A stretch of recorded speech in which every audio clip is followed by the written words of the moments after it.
saya Lesya Ernanda, mahasiswi UIN Raden Intan Lampung, dengan NPM 1821020185, jurusan Hukum Tata Negara. Di sini saya akan menjelaskan sedikit materi mengenai hukum perdata Islam di Indonesia. Saya akan menjelaskan beberapa poin mengenai hukum perdata Islam di Indonesia, yaitu 1. Pengertian dari hukum perdata Islam. Kedua, latar belakang atau teori-teori hukum perdata Islam. Ketiga, kekuatan hukum perdata Islam di Indonesia. Sebelum lebih lanjut, baiknya kita memahami terlebih dahulu pengertian dari hukum.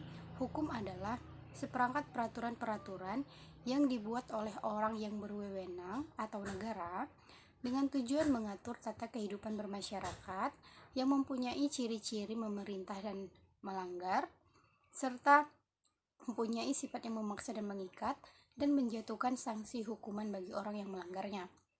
Sedangkan hukum perdata dalam istilah terminologi Islam sepadan dengan pengertian muamalah. Sedangkan hukum perdata itu sendiri yaitu hukum yang menjamin adanya kepastian dalam hubungan antar orang satu dengan orang yang lainnya. Kalau kita kaitkan dengan kata Islam, hukum perdata Islam adalah hukum yang dirumuskan berdasarkan wahyu Allah dan sunnah Rasul tentang tingkah laku mukallaf dalam hal perdata yang diakui atau diyakini berlaku mengikat bagi semua pemeluk Islam di Indonesia. Baiklah, materi selanjutnya yaitu latar belakang atau teori-teori hukum perdata Islam. Di sini terdapat 3 poin mengenai teori-teori hukum perdata Islam, yaitu 1. Teori receptio. Teori ini memperlakukan hukum Islam secara penuh terhadap orang Islam karena mereka telah masuk atau memeluk agama Islam. Teori ini dimunculkan oleh Van den Berg. Yang kedua adalah teori receptio in complexo.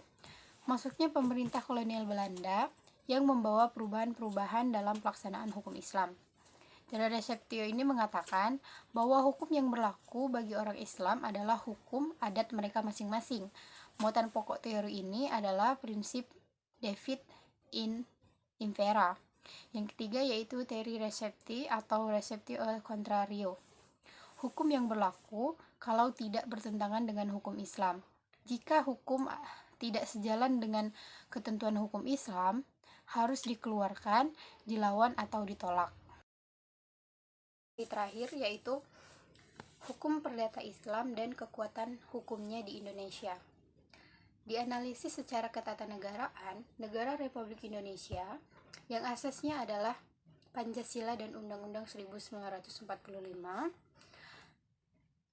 munculnya kompilasi hukum Islam yang menjadi pedoman bagi para hakim dan pengadilan khusus atau pengadilan agama. Pemberlakuan dan kekuatan dari hukum Islam secara ketatanegaraan di negara Republik Indonesia adalah Pancasila dan Pasal 29 Undang-Undang 1945. Adapun produk pemikiran hukum Islam dalam sejarah hukum Islam di Indonesia ada 5, yaitu 1. Syariah, 2. Fikih, 3. Fatwa ulama atau hakim, 4. Keputusan pengadilan, dan yang terakhir kelima, perundang-undangan. Sekian materi dari saya. Terima kasih, dan buat yang udah nonton, jangan lupa like, comment, and share ke teman-teman kalian. Terima kasih. Wassalamualaikum warahmatullahi wabarakatuh.